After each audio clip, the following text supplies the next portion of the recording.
إن الحمد لله نعمده ونستعينه ونستغفره ونعوذ بالله من شرور أنفسنا وسيئات أعمالنا من يهد الله فهو المهتد ومن يضلل فلا هادي له وأشهد أن لا إله إلا الله وحده لا شريك له وأشهد أن محمدا عبده ورسوله صلى الله عليه وعلى آله وصحبه وما تبع بإحسان إلى يوم لا ينفع المال والبنون إلا من أتاه الله بقلب سليم.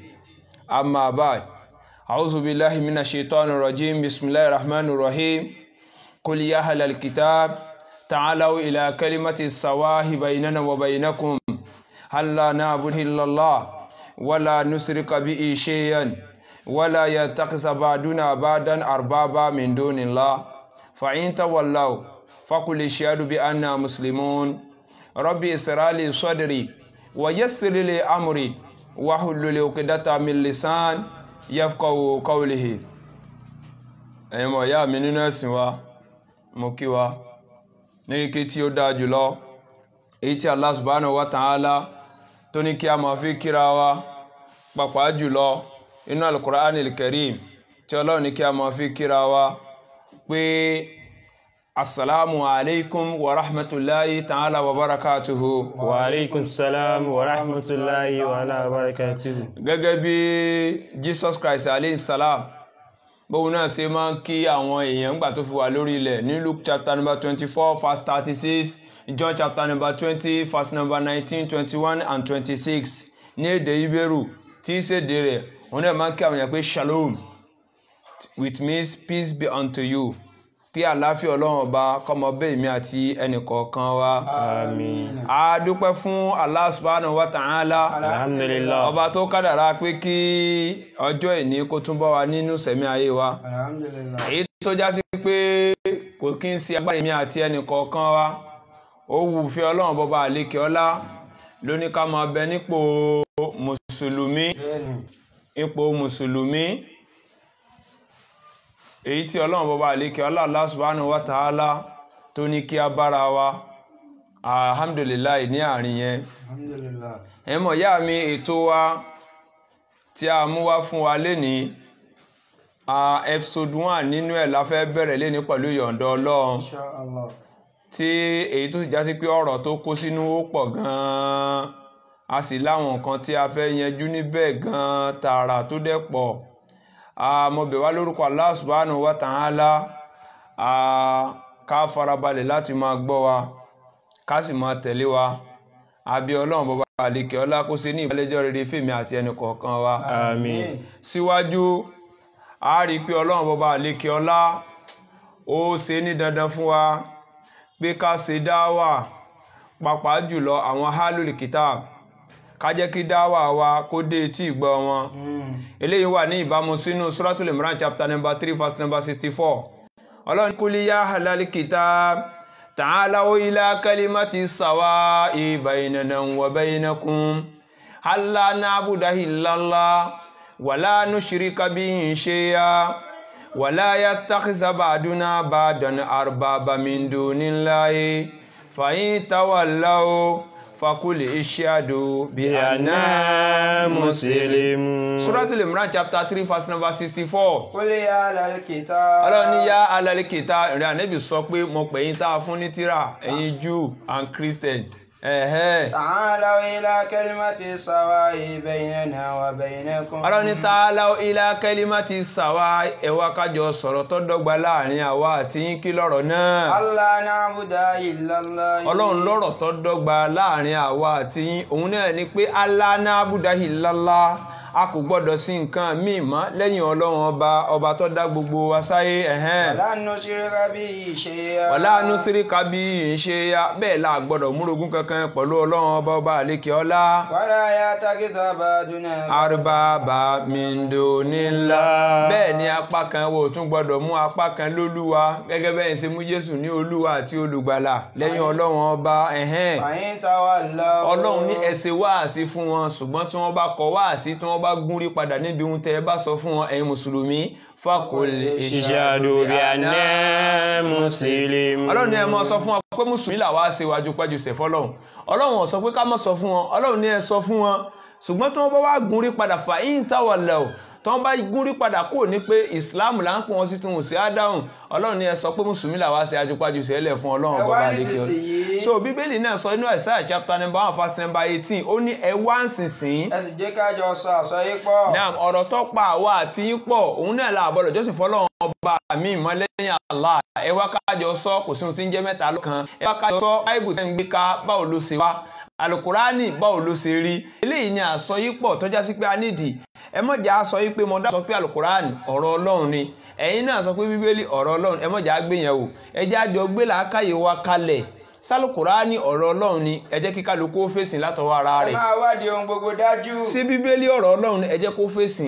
látọwọ́ ara rẹ̀ kémi àti wá kọ́gbọ́n nítorí pé àwọn tí wọ́n jẹ́ olùkọ́ àwọn nǹkan wọ̀nyí náà sílẹ̀ lẹ́yìn ìgbà tí ọlọ́run bá ti fún àwọn òjíṣẹ́ tó fẹ́ fi rán sórí ilẹ̀ kí ni ẹ̀rí látọ̀dọ̀ tiwọn náà eléyìí ni ó máa jẹ́ àwọn àlàyé ọ̀rọ̀ wa ibi tá àkọ́kọ́ lọ lé ní kó lè bá ayé wa lópin ìgbà tó ti já sí pé gbogbo ẹ̀sìn láyé tá fẹ́ sọ pé ẹ̀sìn ọlọ́run ni ó gbọ́dọ̀ bẹ́sì lórí wípé ìwé ẹ̀sìn yẹn òun láàmọ́ fi wo àríwòye sí ẹ̀sìn bí àpẹẹrẹ tá bá fẹ́ sọ nípa Hindu àwọn Hinduism a máa rí pé a gbọ́dọ̀ rí Rigveda Atharvaveda Samveda a gbọ́dọ̀ rí Bhagavad Gita nínú ẹ̀sìn wọn Mahabharata ẹ̀dẹ́ Shruta Upanishad àti bẹ́ẹ̀ bẹ́ẹ̀ lọ nínú àwọn Hindu scriptures tọ́já sí pé kìíní yẹn láwọn náà mọ̀ bẹ̀rẹ̀ sí ní mọ̀ dáhùn sọ wípé òun ni ìwé ẹ̀sìn àwọn tó sì ń jẹ́ nǹkan tí ń jẹ́ ìtọ́sọ́nà lọ fún àwọn pàápàá jùlọ láti lè mọ̀ báwọn sì ṣẹ̀sìn wọn. bàbá dọ́dọ̀ àwọn Buddhism àwọn Buddha àwọn náà tún gbé ìwé ẹ̀sìn wọn jáde láti lè já sí pé ìwé ẹ̀sìn yẹn òun ni ó jẹ́ ìtọ́sọ́nà fún wọn. bẹ́ẹ̀ bá dọ́dọ̀ àwọn Judaism àwọn Jew àwọn náà tún gbé àtàwọ́rọ́ jáde gẹ́gẹ́ bí òye wọn ìpé òun ni ọ̀rọ̀ Ọlọ́run ọba pọ́nbélé tí Ọlọ́run ọba tó rìfíìlì fún òjíṣẹ́ pàápàá jùlọ Musa alayhi salam tí wọ́n pè ní Moses ìyẹn nínú ìròrí tiwọn náà.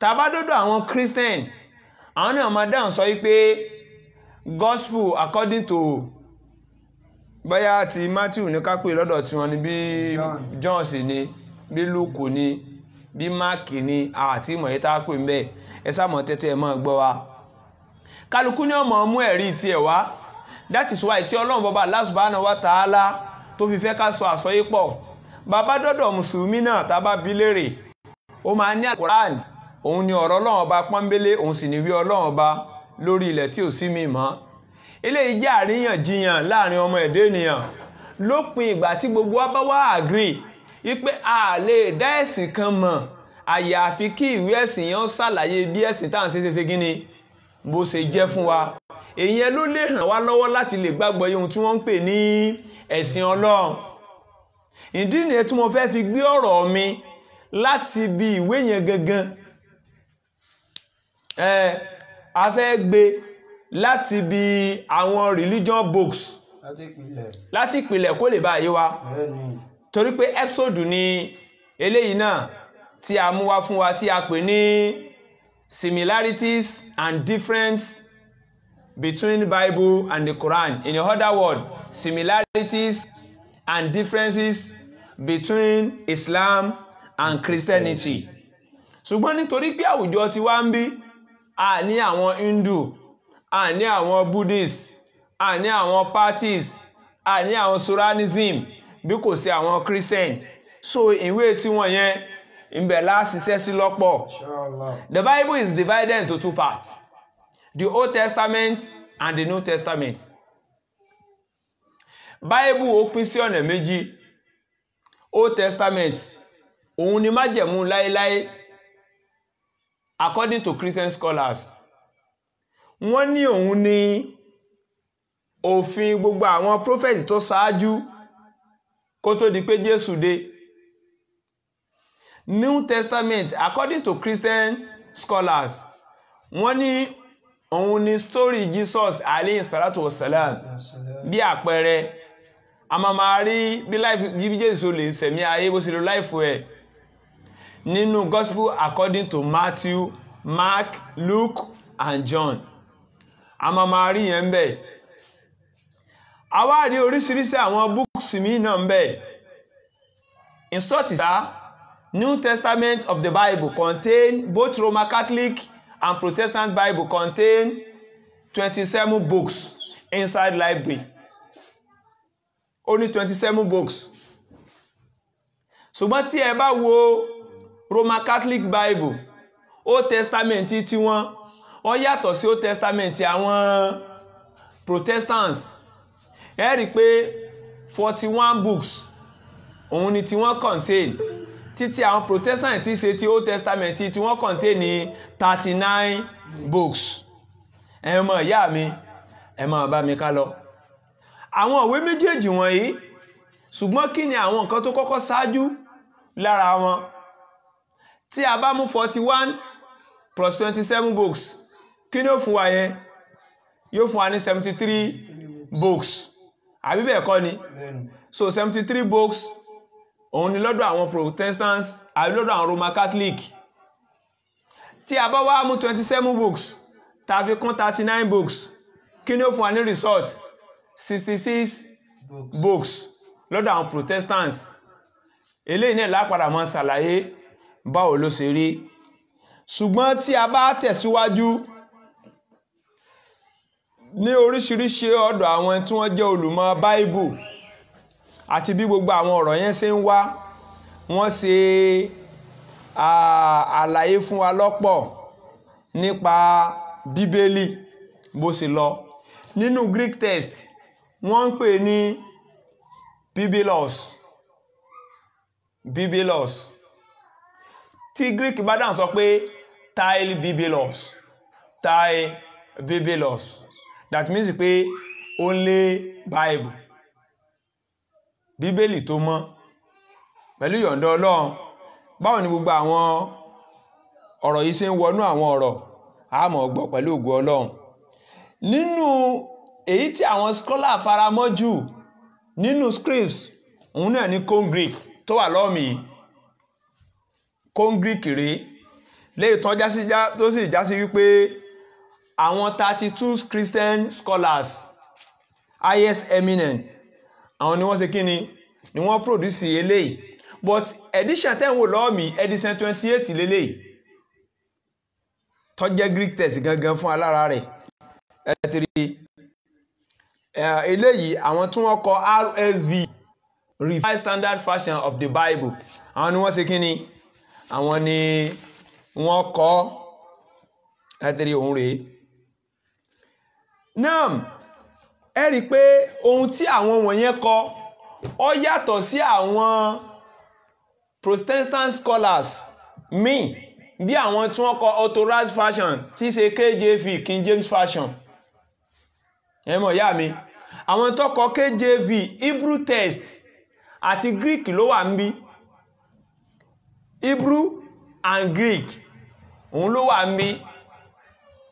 Wọ́ọ̀dù tí àwọn Protestants, torí pé àwọn highest eminent àti Christian scholar náà àwọn náà bèsì lórí Protestants làwọn náà.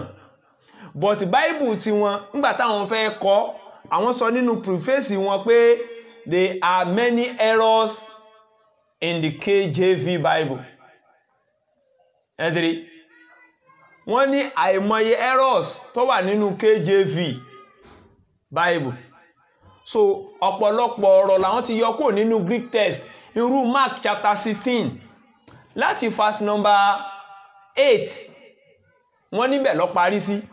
9, 10, 11, 12, 13, 14, 15, 16, 17, 18, 19 wọ́n ti yọ kúrò nínú Bible eléyìí nínú Greek text gangan.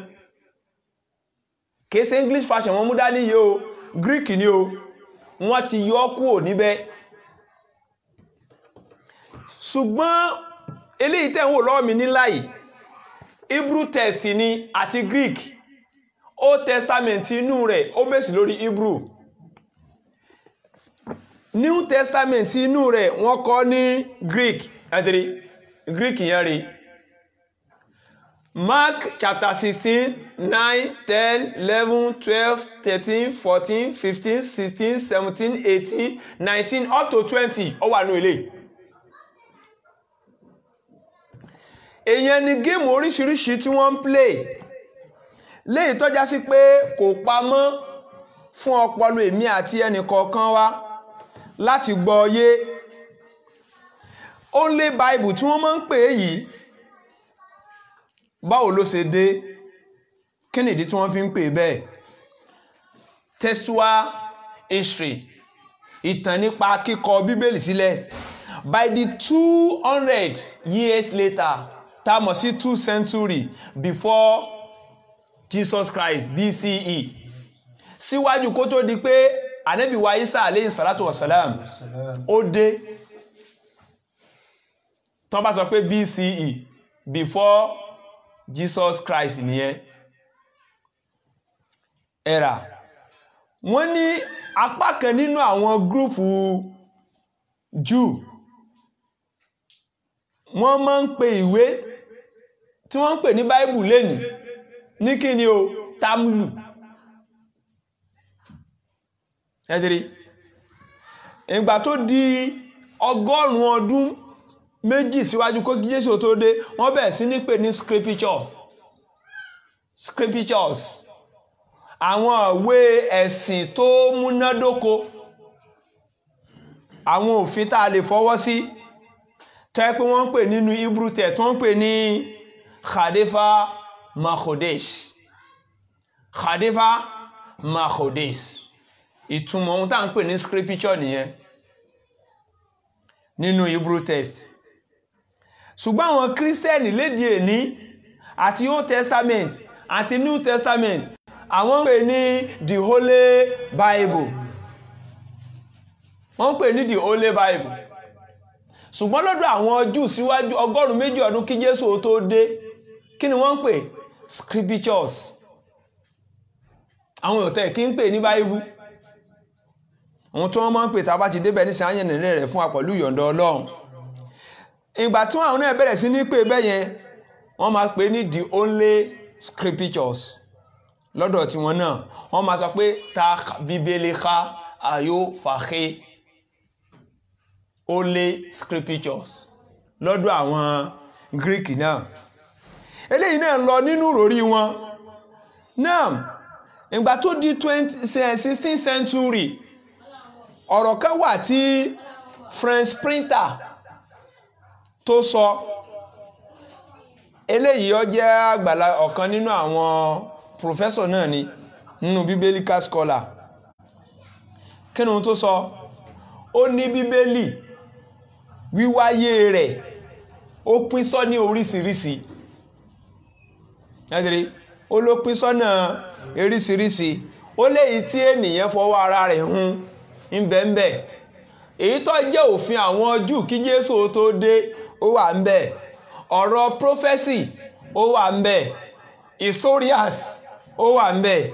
Òun gangan fún ara rẹ̀ ní sọ. Ọ̀rọ̀ tí mo sọ yìí tí ẹ bá lọ wénú ìwé kan tá ń pè ní Bible Hall. Bible Hall New Testament General Use 1124 péjì yẹn nìyẹn. Ẹ rí mẹ́ pẹ̀lú ìyọ̀ǹda Ọlọ́run. Ẹ tún lè rí nínú Hebrew Scriptures. Dictionary wọn nìyẹn OT ní section 2 page number 4 to 5. Ẹ tún rọ̀rọ̀ tí mo sọ yìí náà ń bẹ. Náà ó wá ń tẹ̀síwájú nínú ọ̀rọ̀ rẹ̀.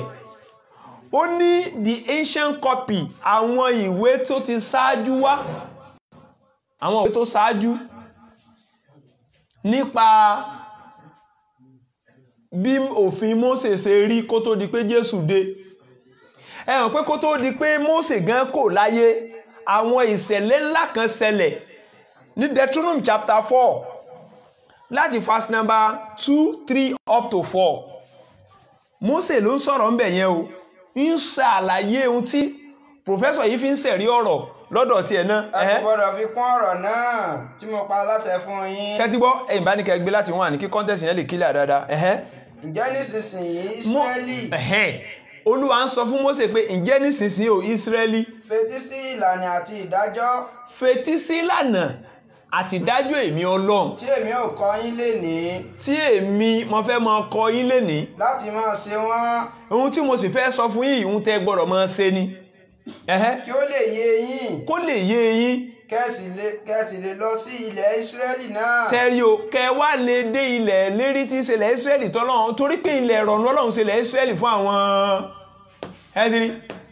ẹ̀rí pé àìmọye ọ̀nà tọ́lọ́run ti sọ̀rọ̀ náà ní Al-Qur'an Karim inú Suratul Baqarah chapter number 2 láti verse number 40 up to 44 ẹ̀rí Ọlọ́run yá Bani Israila iskuru ní mati allati yaniyamutu alaykum wa awfu biyadihu fi biyadikum wa iyaya farhabun wa aminu bima ansaltum musaddiqan lima ma'akum wa la takunu awwala kafiri bi wa la tastaru bi ayati samanan qalila wa iyaya fattaqun wa la talbisul haqqa bil batili wa taktumuna al haqqa wa antum ta'lamun wa aqimus salata wa atuz zakata wa rika'u ma'arakin Ọlọ́run bá ní yá Bani Israel ẹ̀yin Israeli iskuru ni'mati allati an'amtu alaykum Ọlọ́run ní ẹ rántí ìdẹ̀ra mi Ọlọ́run ọba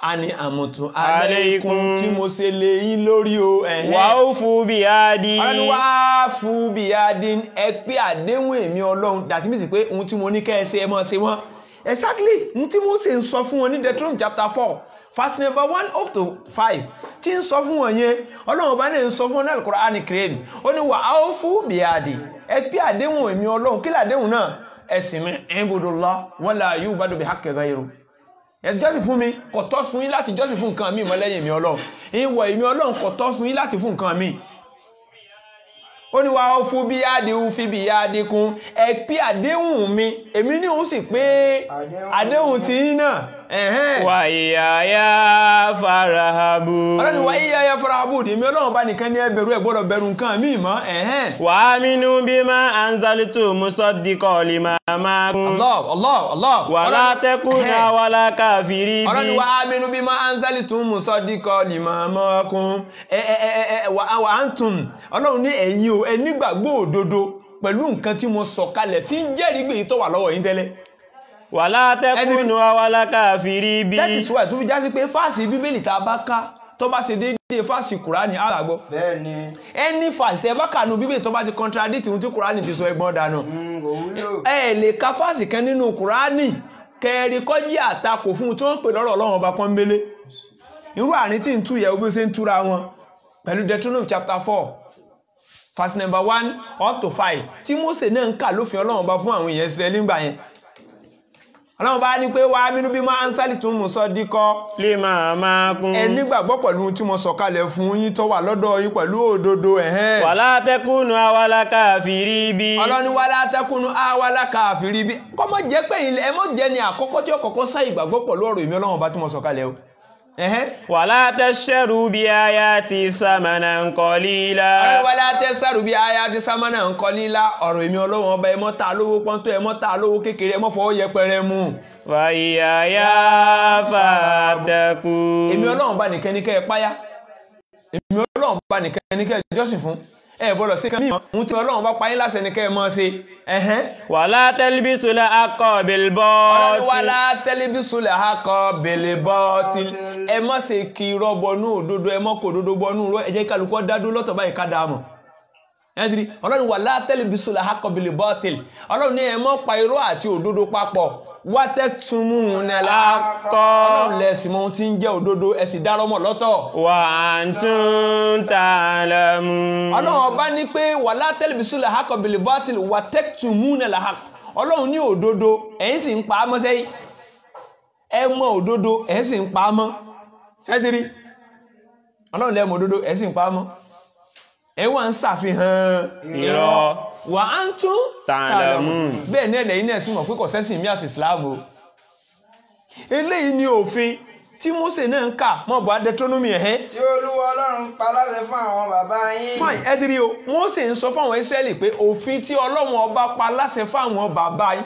Mo ń béèrè lọ́wọ́ àwọn Christian brothers and sisters, àwọn evangelists, àwọn pastors, àwọn doctors of divinity, mo ń béèrè lọ́wọ́ wọn kí ni òfin tí Ọlọ́run ṣe fún àwọn bàbá Ísírẹ́lì tí Mósè ń kà fún àwọn ọmọ Ísírẹ́lì? kí lòfin náà? irú òfin wo? sẹ́sìn kírísítẹ́nì ni Mósè ń ló preach fún àwọn ọmọ Ísírẹ́lì ni. Allah ẹ̀dìrí àwọn bàbá kí Mósè ó tó dé sáàrin ta mọ̀ sí Jacob tá ń pè ní Yakub, ànábì Yakub àbí lẹ́yìn ta lọ́wọ́ rí? Mósè ṣẹ̀ṣẹ̀ dé lẹ́yìn wọn lọ́hùn ni.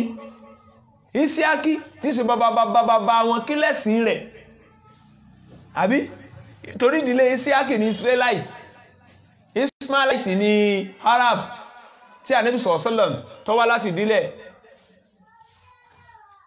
So kí lẹ́sìn wọn gbà yẹn tí Mósè fi ń sọ pé òfin tọ́lọ́run ti ṣe fún àwọn bàbá yín kẹ́ lè pa wọ́n mọ́ ẹ kò gbọ́dọ̀ fi kún ọ̀rọ̀ tí mo pa láṣẹ fún yín. ṣẹ́dírí o ọlọ́rọ̀ tí Ọlọ́run ọba pa láṣẹ fẹ́yìn Ísírẹ́lì ẹ fi kún o. bẹ́ẹ̀ ni ẹ̀yin kò gbọ́dọ̀ bù kúrò nínú rẹ̀. ẹ sì gbọ́dọ̀ bù kúrò nínú wọn. kí ẹ lè pa òfin Olúwa Ọlọ́run yín mọ́. kẹ́ lè bá a pa òfin Ọlọ́run mọ́. tí mo pa láṣẹ fún yín. èyí tí ń pa láṣẹ tí ń kà fún yín lẹ́nu. Subhanallah. ẹgbọ́n ohun tí Mósè ń sọ fún àwọn ọmọ Ísírẹ́lì, òfin tọ́lọ́run ọba fún wọn ó ní wọn ò gbọ́dọ̀ ṣe kí ni? wọn ò gbọ́dọ̀ fi kún, wọn ò sì gbọ́dọ̀ yọ kúrò ńbẹ̀. koríko ń rọ̀, ó ní koríko ń rọ̀, ìtànná sì ń rẹ̀, ṣùgbọ́n ọ̀rọ̀ Olúwa wa yóò dúró láéláé. kò dúró mọ́ o. ohun tí Bíbélì sọ yẹn ò ṣiṣẹ́ mọ́ lẹ́nu. ọ̀rọ̀ Olúwa wọn ò ṣe kí ni? kò dúró mọ́.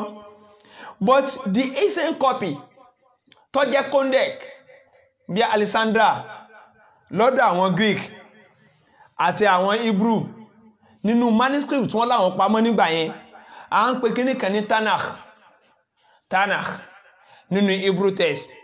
Aramaic language ó ní àwọn ọ̀rọ̀ oríṣiríṣi tí wọ́n ṣe kíni tí wọ́n sọ síbẹ̀ fún wa pẹ̀lú yọ̀ǹda Ọlọ́run tí mo kó tẹ̀ fún wa lọ́kàn ọjọ́ kan. Ṣùgbọ́n fẹ́ kọ́kọ́ gbọ́ ọ̀rọ̀ professor yìí à ń pè professor náà ní Professor John K. Research. Professor ni wọ́n ní Professor of Divinity and Biblical Criticism of the University of Glasgow say that the biblical texts themselves are the result of the creative dialogue between ancient tradition and the different community through the age. Subhanallah. Òun gangan fún alára professor yẹn nìyẹn o. Ó ní Bible kíkọ sílẹ̀ rẹ̀ fún alára rẹ̀ ìmú èsì wá tàbí ìfọ̀rọ̀wérọ̀ lórí rẹ̀ láàrin àwọn ìṣesí àwọn ẹni tó ti ń la ayé bọ̀, ọ̀rọ̀ wọn tí wọ́n ń sọ sílẹ̀, òun tí wọ́n ṣe kí ni òun tí wọ́n ń kọjọ lófin different communities ẹ̀dìrí ó ní through the age tẹ́ pé oríṣiríṣi àwùjọ ohun tí wọ́n fi ń ṣòfin láàrin ara wọn, ohun tí lè yọgbọ́ òun ni wọ́n fi ṣe kí ni òun wọ́n fi ń ṣòfin. Wàláhì mo fọlọ́run bá mi sẹ̀rí ẹ lọ wo ìwé kẹta ń pè ní Rashid year 2000 page number 83 ẹ jẹ́ ká lọ wo ẹ rí ẹ̀rí ọ̀rọ̀ tí mo sọ yìí bẹ́ẹ̀ pẹ̀lú yọ̀ǹda Ọlọ́run. ẹ̀yin mọ̀ ìyá mi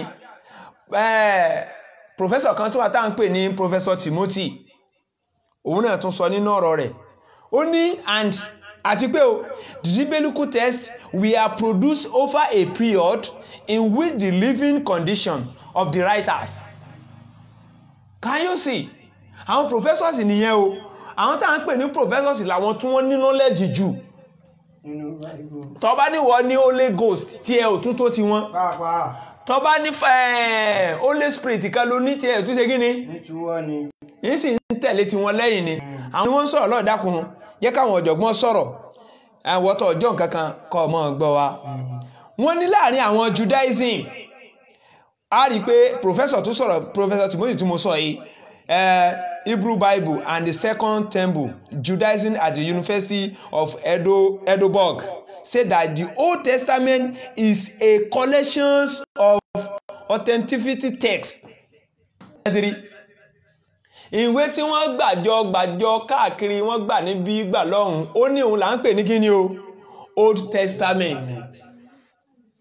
Lẹ́yìn tó jẹ́ sí wípé ìgan máa ń kà fún alára yín ẹ mọ̀ pé àwọn òwe tí wọ́n ṣe kíni tí wọ́n gbàjọ ni tí ò tiẹ̀ ní mú ẹ jẹ́ kí n kẹ̀ mú bí ẹyọ kan wá.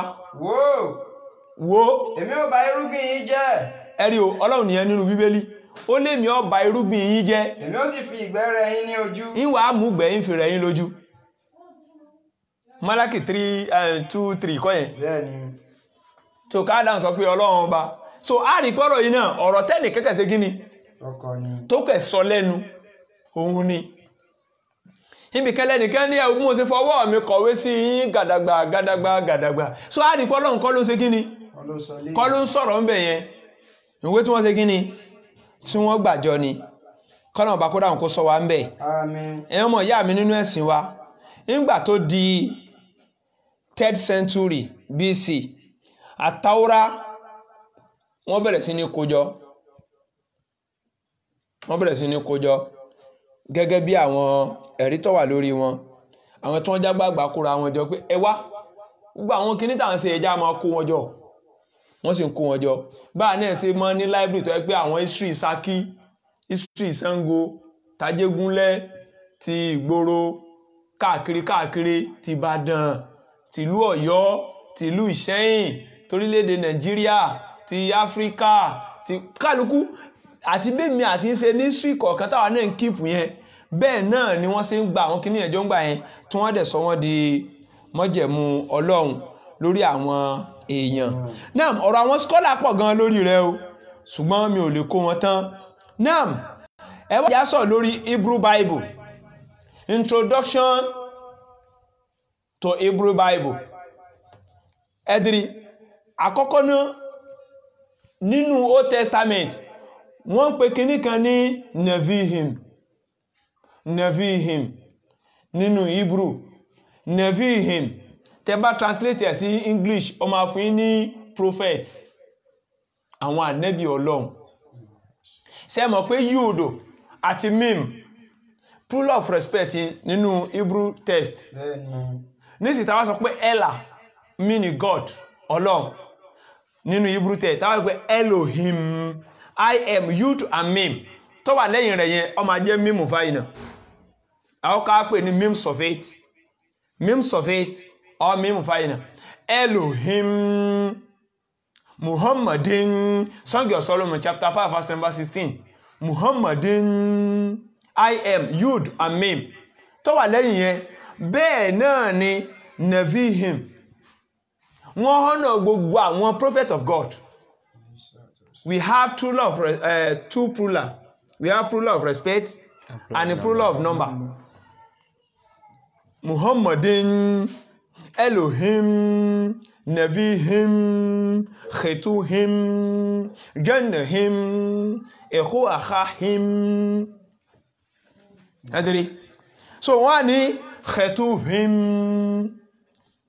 àwọn ohun tí wọ́n ń kọ́lẹ̀ writings tó bá sọ pé Chetuhim ṣùgbọ́n tó bá sọ pé Nevi'im ó mean àwọn prophets àwọn ànábì Ọlọ́run kí ni ta fẹ́ ṣe lálàyé fún wa níbi ìwé yìí ní pé development of the Hebrew Bible bí Bíbélì tó jẹ́ Hebrew text gangan bó ṣe ń dàgbà sí bó ṣe ń develop àti bí wọ́n ṣe ń jókòó sí òun ni alákọ̀ọ́kọ́ ibi tí wọ́n gbé àwọn òwe yẹn lé tàbá rí pé ẹ̀rí pé mo pè lórúkọ kan tí wọ́n pè ní Tanakh Tava Nunu Yodo Dalet àtìrí wọ́n pè ní Tanakh ìyẹn nínú èdè Hebrew text náà ṣùgbọ́n tàbá dáhùn sọ pé nípa Nevi'im Taura ìtumọ̀ fún wọn tí wọ́n fún ní pé teaching ohun tí wọ́n ń kọ́yàn lẹ́kọ̀ọ́ Nevi'im àwọn prophets àwọn ànábì Ọlọ́run Ketuvim ratings kíyàn kọ nǹkan sílẹ̀. Ṣùgbọ́n nínú àtàwọ́rọ̀ yìí a máa rí oríṣiríṣi àwọn nǹkan tí ó ṣì wá lóye tí ó jẹ́ ká mọ̀ bí àwọn òwe yẹn bí wọ́n ṣe rí láàrin àwọn sẹ́ńtúrì oríṣiríṣi lẹ́yìn tó ti kọjá. Àkọ́kọ́ tí púpọ̀ wọn kọ́kọ́ ń sọ nínú àwọn scholar ni pé wọ́n láwọn fara mọ́ pé nínú Old Testament ìwé 5 àkọ́kọ́ pé Mósè ló kọ gbogbo ẹ̀ sì kọ́ ẹ̀dẹ̀rẹ̀ wọ́n ní the Torah tá ń pè ní Torah gangan consists of the following 5 books. Àwọn ìwé 5 tá fẹ́ dákọ̀ yìí òun ló ṣe kí ni òun là ń pè ní Torah ẹ̀dẹ̀rẹ̀ wọ́n lóun là ń pè ní Torah according to their understanding gẹ́gẹ́ bí àgbọ́yé wọn. The book of Bereshit, the book of Bereshit yìí nínú Hebrew text a mọ̀ rí pé bet vav aleph sin yodo tava Bereshit yìí ni wọ́n ń pè ní Genesis. Bereshit ni wọ́n ń pè ní kí ni o Genesis. Shemot the second book of Moses only Shemot since mim vava tava Shemot òun ni wọ́n pè ní Exodus nínú Hebrew. Vayikra the third book of Moses Vayikra tava yodo kafo vava aleph Vayikra òun ni wọ́n pè ní Leviticus èyàn ni ìwé ẹlẹ́ẹ̀kẹta. Ìwé ẹlẹ́ẹ̀kẹrin Bamidbar nínú Hebrew text Bamidbar bet mem dalet bet kaf Bamidbar. Ẹ̀yin ọmọ ìyá mi ìwé ẹlẹ́ẹ̀karùn Devarim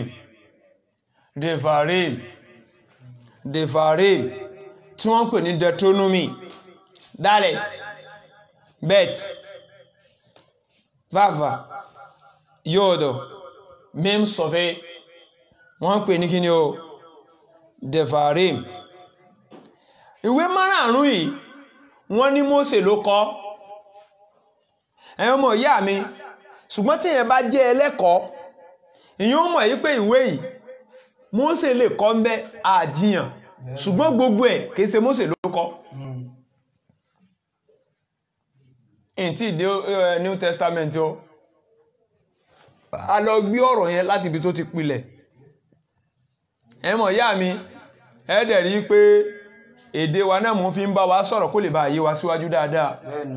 Torí pé nínú Al-Qur'an Karim nínú suratu Ibrahim Quran chapter 14 verse number 4 Ọlọ́run la gbé òjíṣẹ́ kan dìde illa bilisani bí kò ṣe pẹ̀lú ahọ́n àwọn èèyàn rẹ̀ kún lè bá gbọ́yé. Ohun tí wọ́n dàrú fẹ̀yìn ọmọ ìyá mi nínú orílẹ̀-èdè tá tẹ̀ wá ńbẹ̀ yìí ọmọ ìyá mi kìí ṣe kékeré ká tó á sọ pé orí ilẹ̀ lọ láyé. Nam àwọn òwe wọ̀nyí the first 11 chapters of Genesis provide account of the creation. Wọ́n ní first 11 chapter rẹ̀ ní ìwé tá pè ní Bereshit Genesis yìí wọ́n ní ó ń ṣàlàyé nípa creation. Tí ìwọnú ẹ̀ mò ń kọ́kọ́ sọ definition á padà wá wo àwọn inú rẹ̀ ó lè mọ́ jẹ́ nì. Nínú bí Bíbélì ṣe ń ṣàlàyé pé báwo wọ́n ṣe dá ayé níbi tó ti gbé gbági tẹ́mọ̀ pé àárín yẹ Ọlọ́run gbọ́dọ̀ fi rán òjíṣẹ́ rẹ̀ torí kò sí ọ̀rọ̀ òjíṣẹ́ Ọlọ́run bá tí èso tọ́ tí èso òdodo. Tẹ́ bá gbé Bible sínú scientific fact ó fèlì test yẹn pọ̀ Bible sì mọ́ lánà. Genesis chapter number 1 1 2 3 4 5 6 up to 11 yìí more than 50 scientific errors wàláhì ló wà ńbẹ̀. ẹ̀dìrí ẹ̀kẹ̀jẹ́ kí mẹ́yọ̀ kan wá ẹ máa wò ó wọ́n ní in the beginning God created the heaven and the earth. láti tó kọ́ ṣe Ọlọ́run dá ọ̀run àti ayé. First chapter Bereshit 4th chapter first number. Ó wá ní ẹ máa wò ó nínú Old King James Version wọ́n lò in the beginning God created the heaven and the earth. ṣùgbọ́n gbà tí wọ́n kọ New King James jáde New King James tó wà ń ta lọ́lọ́ yìí wọ́n ní in the beginning God created the heavens and the earth.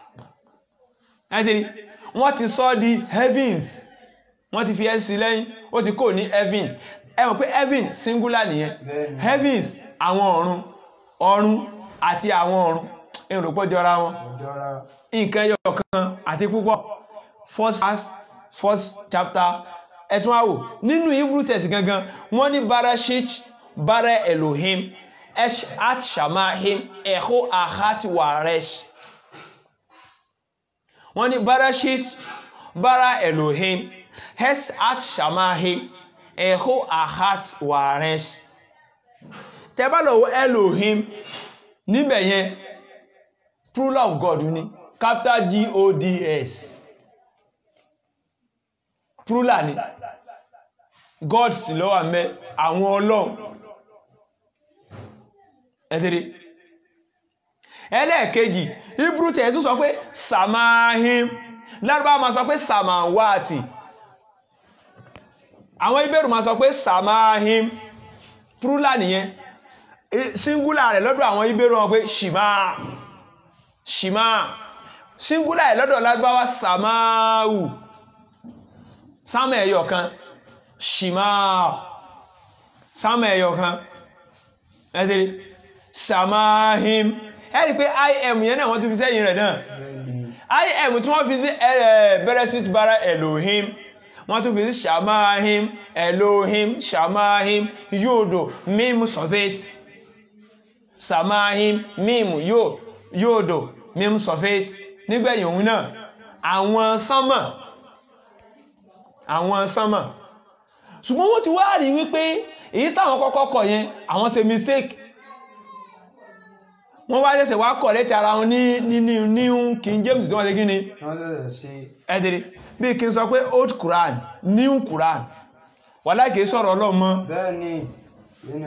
ìjọta bá bẹ̀rẹ̀ sí ní kàtàn àwọn kan ti kàtà ti gbọ́ yé ní singular àtúwákà translation mi ọba tún di plural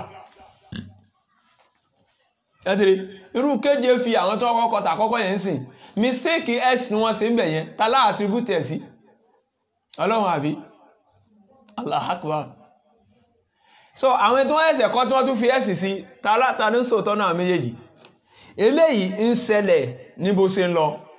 tá bá tún tẹ̀síwájú nínú ìwé tí wọ́n ní Mósè ikọ̀ yìí náà oríṣiríṣi ọ̀rọ̀ tí ọ̀tẹ̀ ẹjọ́ ń tẹ́lẹ̀ mọ́ bá lẹ́nu òjíṣẹ́ Ọlọ́run lẹ́mọ̀ bá pàdé ṣùgbọ́n èní kọ́láyà sí àwọn àárín yẹn pẹ̀lú yọ̀ǹda Ọlọ́run à ń kàn sọ bí àwọn wọ́n ṣe kó àwọn òwe yẹn jọ lásìkò ìgbà yẹn kó lè bá yẹn sí wáyé pé iṣẹ́ ọwọ́ àwọn ọmọ ènìyàn òun lọ́pọ̀ nínú Bíbélì ẹ má jẹ́ á gbàgbé ìwé àkọ́kọ́ tí wọ́n ní wọ́n kọ́kọ́ kọ wọ́n ní òun náà ní Bereshit ìwé ẹlẹ́ẹ̀kejì Shemoni ìwé ẹlẹ́ẹ̀kẹta Fayekira ìwé ẹlẹ́ẹ̀kẹrin Bamideba ìwé ẹlẹ́ẹ̀kẹrùn òun náà ní Devarim.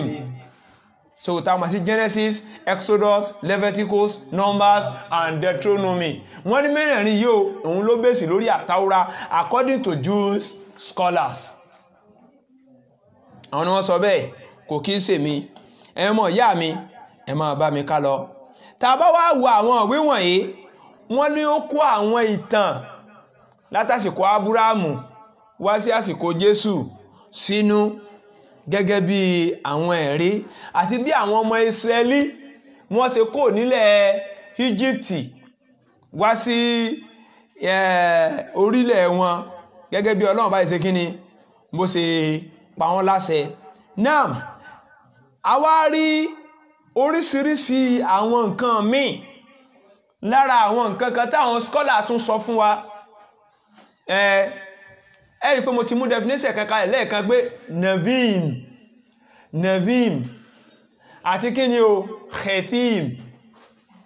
Nevim yìí wọ́n ní òun náà ni ìwé kan tá a fún àwọn òjíṣẹ́ Ọlọ́run, àwọn tá a bá pè lánàbí Ọlọ́run ó ní ìwé tá a ṣe kí ni tá a fún wọn. Wọ́n ní ṣùgbọ́n former prophets, àwọn prophets tá a mọ̀ lánàbí nínú Bíbélì tí wọ́n ti lọ, òun ni Joshua wà. Wọ́n ní Joshua tàbá débẹ̀ ẹ mọ̀ orúkọ rẹ̀ ṣe Joshua, ńbẹ ní George, ńbẹ Samuel, King. Wọ́n ní later prophet major, àwọn tó jẹ́ pàtàkì nínú àwọn ànẹ́bì yẹn tó yẹ pé àárín wọn níṣẹ́ gan. Isaiah wà nínú wọn, Jeremiah wà nínú wọn, Ezekiel wà ní inú wọn. Wọ́n ní àwọn lẹ́tà wọ̀nyí a fún àwọn ànẹ́bì tá a kà sílẹ̀ yìí. Wọ́n tún wá ní àwọn prophet míì tí wọ́n tún wá tí wọ́n jẹ́ 12 minor, 12 minor prophet. Àwọn ò fi bẹ́ẹ̀ làmìlaka gẹ́gẹ́ bí Jeremiah, gẹ́gẹ́ bí Ezekiel, gẹ́gẹ́ bí tani o Isaiah, wọ́n sì làmìlaka. So àwọn jẹ́ minor, àwọn ò kìí ṣe major prophet, àwọn jẹ́ minor prophet. Wọ́n ní ara wọn láti rí Hosea, ara wọn láti rí Joel, Amos, Obadiah, Jonah, Mika, Nahum, Abakuku, Zephaniah, Haggai, Zachariah, Malachi. Ara àwọn nìyẹn, àwọn méjìlá míì tí wọ́n ṣe kíni. Ṣùgbọ́n àwọn nẹ̀fí ìta sọ yìí wọ́n jẹ́ àwọn ànẹ́bì kan tó já sí pé Ọlọ́run bọba Allah subhanahu wa ta'ala ó fún wọn ní májẹ̀mú.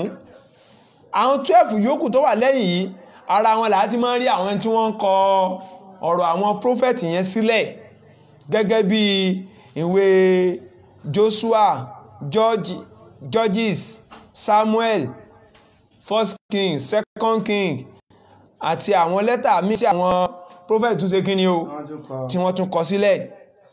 The book of Isaiah, Jeremiah and the Ezekiel and the 12 minor prophets, gẹ́gẹ́ bí ó sì wà lákọọ́lẹ̀ nínú wọn. Gbogbo àwọn ọ̀rọ̀ tí mo sọ yìí tí a bá lọ wo inú ìwé kan tí wọ́n kọ lórí 1 King and 2 King, a rí ńbẹ̀ ní page number 9, a rọ̀rọ̀ tí mo sọ yìí ńbẹ̀ pẹ̀lú yọ̀ǹda Ọlọ́run, kọ́lọ́run kó ṣàlékún àgbọ́yé wa. Àmín. Náà àwọn prophet wọ̀nyí tá a wá dárúkọ yìí, ẹ rí pé Ọlọ́run bọba àlékè ọlá ó sọ fún àwa náà nínú Al-Qur'an al-Karim nínú Suratul Ghafir, Quran chapter number 40 verse number 78. Ó tún sọ nínú Suratul Nisa chapter number 4 verse number 164. Ọlọ́run bá ní pé minhum man qasasnahum alayk wa minhum man lam naqsusihim alayk. Ọlọ́run ní bẹ nínú àwọn ànábì yẹn tá a sọ ìtàn wọn fún rẹ̀ Muhammad, ní sì ń bẹ nínú wọn tá a sọ ìtàn wọn fún rẹ̀ Muhammad bọ́tẹ̀ ṣe lè wù kí ó mọ. Gbogbo àwọn prophet tí wọ́n á dà kọ lókè yìí, Hosea náà ní jẹ́ nínú èdè Hébérù, Hosea, he, vava, sin, zain, Hosea, gẹ́gẹ́ bí wọ́n sì máa ń pè. Èyí táwọn ń pè ní Joel kìí ṣe Joel o, láti bàtà àwọn fi ń pè àwọn Christian ní jaywalking, àbí àwọn tó ń ṣiṣẹ́ fún lẹ́tà J. Gbogbo ẹni ẹlòmí ọ̀gbọ́n irú Jésù nísìn kò sí tó ń pè ní Jésù ọ̀gbọ́n tó ń pè ní Jésù rí. Yeshua ìsọ̀ ní lórúkọ rẹ̀, ṣùgbọ́n àwọn ń pè ní Jésù, kò lẹ̀ sí ohun tí ń jẹ́ Jésù, torí pé inú Hebrew alphabet kò sí ohun tí wọ́n ń pè ní J bẹ́ẹ̀, kò sí lẹ́tà J ẹ̀dìrí. So irú nísìn Joel tí wọ́n wí yẹn a rí Yodo, Vava, Aleph àti Lamdi. Kí ni wọ́n ń pè?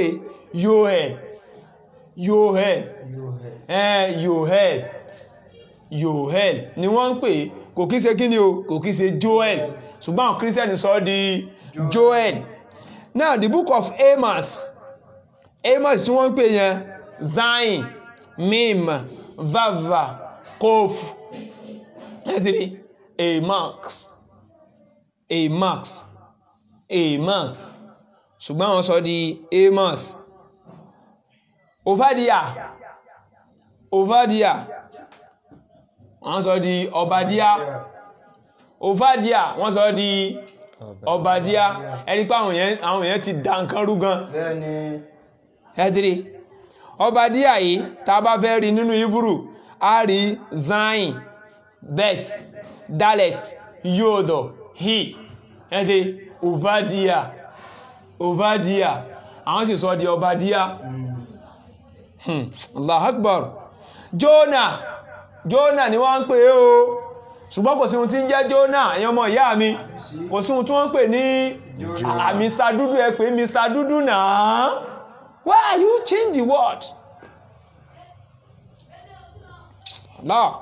Ẹ̀dìrí Jonah, Yodo, Vava, Nono, Het, àbí He, Jonah, Yodo, Vava, Nono, He, Jonah. Wọ́n sì sọ di Jonah torí tọ́lọ́. Ilé ìníṣẹ́ ẹbú táwọn èèyàn dáwọ́lé o, kọ́lọ̀n kó sọ wà ń bẹ̀. Àmín. Mika, Meha,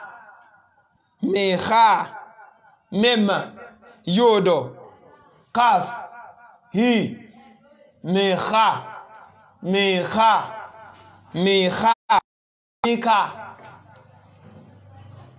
Nahum. Wọ́n tó wà nínú Hebrew text nìyẹn. Tá bá sọ pé Nahum, a rí Nun, a rí Het, a rí Vava, a rí Mim Sovet,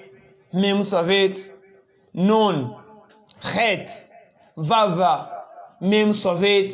A wà mọ̀ pé kí ni? Nahum. Ẹ̀wọ̀ wọ́n sì sọ di Nahum lọ́dọ̀ tí wọn náà.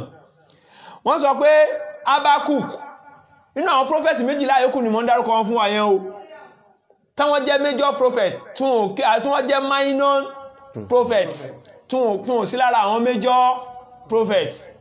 Ẹ̀dìrí wọ́n tún pè kan fún wa ní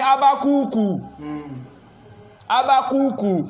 Ǹjẹ́ bí wọ́n ṣe ń pè nìyẹn nínú èdè rẹ̀, ǹjẹ́ bó ṣe rí nìyẹn?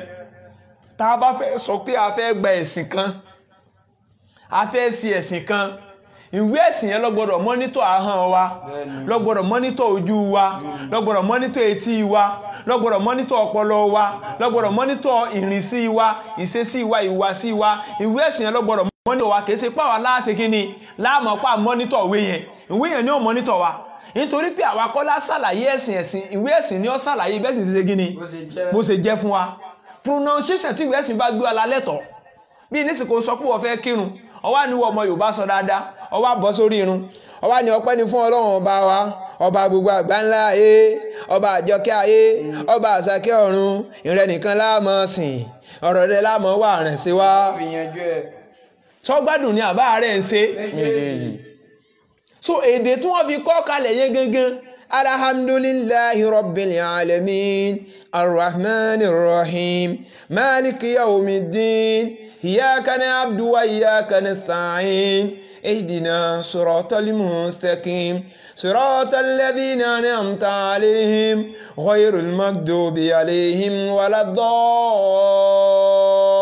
waladdallin. Àmín. So ilé a ti mọ̀ pé èdè tó bá wá ní láti fi ṣe kí ni?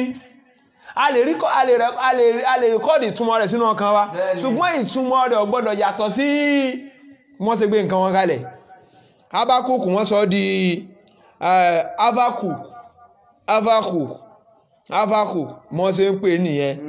A máa rí Het, Bet, Kof, Vav, Kof, Avakuk kìí sí Abakuku tán sọ di Abakuku lẹ́nu.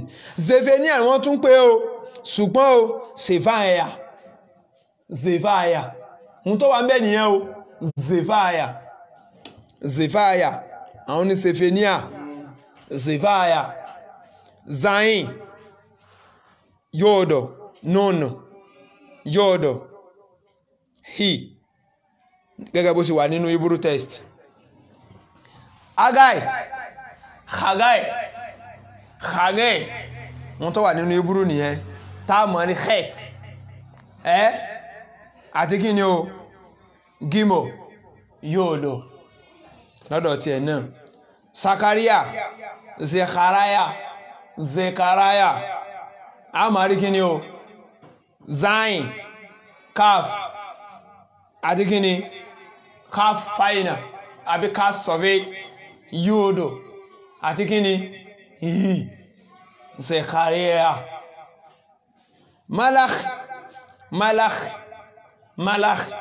wọ́n sọ di malach lọ́dọ̀ wọn mim lam alif kaf àti kí ni yóòdò ìyẹn là ń pè ní kí ni o malach lọ́dọ̀ Hebrew text ẹ̀wọ̀n mọ̀ yá mi inú ẹ̀sìn wa ẹwàjá ṣiṣẹ́ kó tó di pá dúró lẹ́nu tá ń pè ní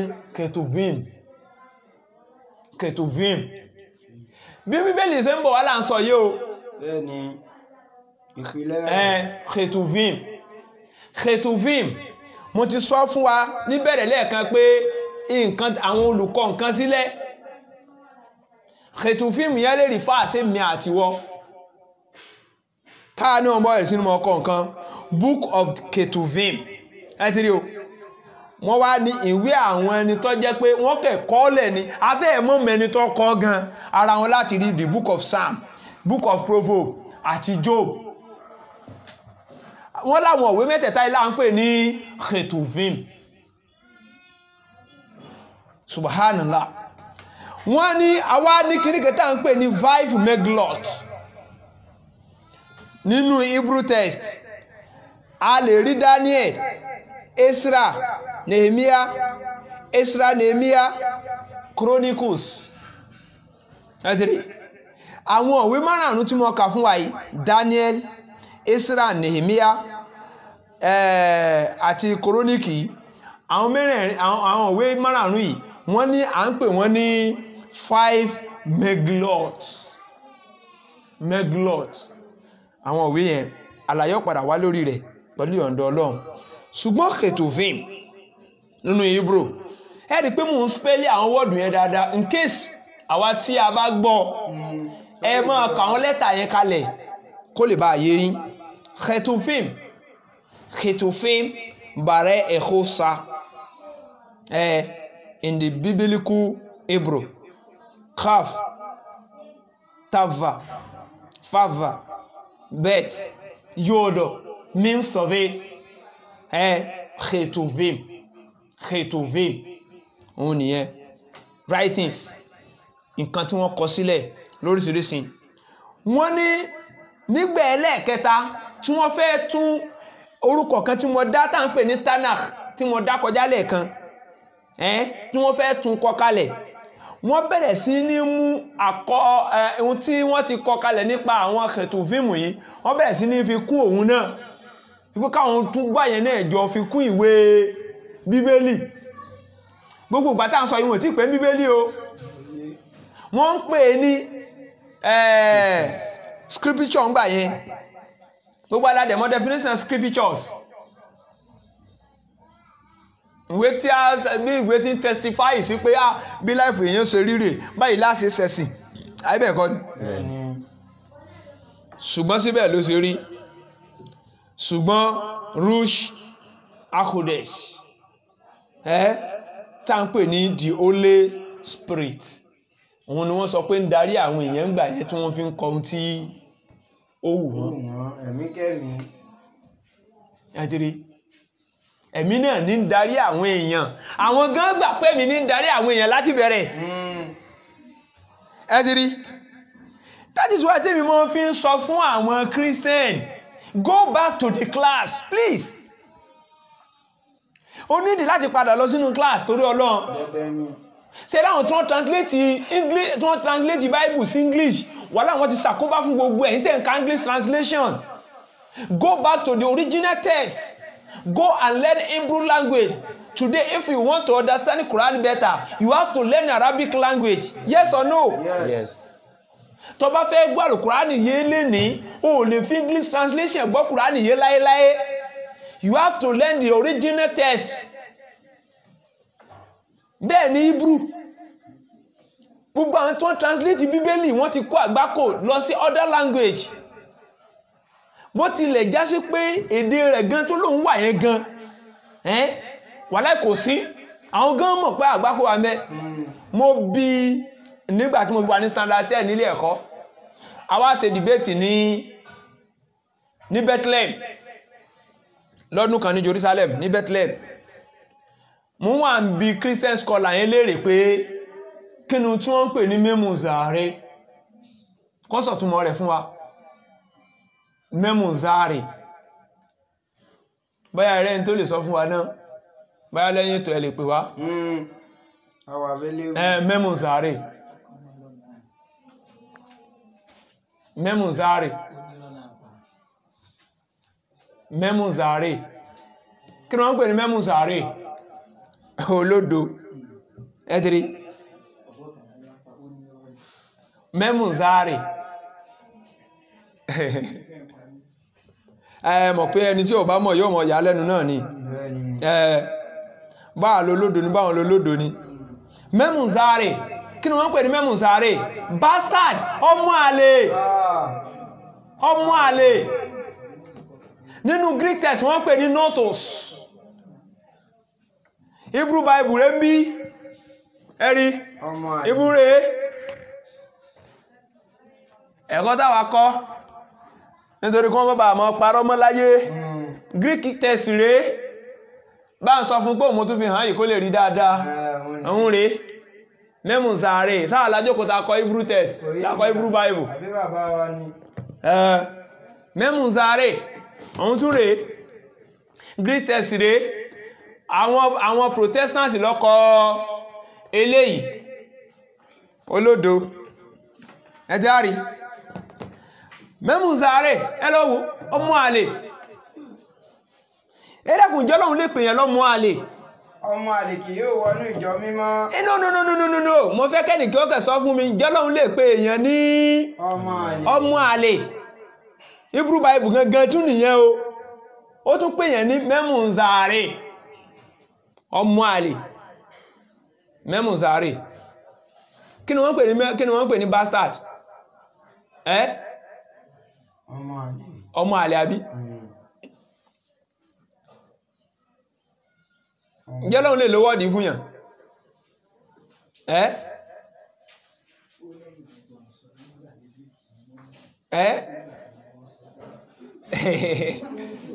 ẹjá gbé tó fi fọ́lọ́wọ̀n ọba ọmọ àlè ẹ̀dìrí eléyẹn lọ láàrin àwùjọ wọn ṣùgbọ́n nítorí pé ó pè láwọn ará bí bigeri il wọn ò nímọ̀ wàláì àwọn kírísítẹ́nì ọ̀wá ìmọ̀ wọ́n kẹ́ lu ọgbọ́n orí wọn bigeri il. Báwo ni ẹ̀yin ṣe ń wí pé ọlọ́gbọ́n ni wá àti òfin Olúwa ń bẹ lọ́dọ̀ wa kálámù èké àwọn wòlíì. ẹ̀dìrí kálámù èké àwọn wòlíì. ó ti sọ òfin Olúwa di èké. Imagine Jeremiah chapter 8 verse number 8. Bíbélì gan jẹ́ ká mọ̀ yí pé kálámù èké àwọn wòlíì ó ti bà òfin Ọlọ́run jẹ́. Manuscripts tó ń bá bọ̀ láti ilẹ̀ gan wọn ò nímọ̀ nípa rẹ̀. So àwọn tó tún wá jẹ́ scholar àwọn gangan búùkù kan wà lọ́wọ́ wa á sì treat ẹ̀ pẹ̀lú ìyọ̀ǹda Ọlọ́run báyọ̀ di episode 2 program y inshallah next week. Wọ́n ní Christian scholar recognize contradictions in the Bible. Wàláì wọ́n ní Christian scholars recognize contradictions in the Bible. Allah, in the book of God, astaghfirullah.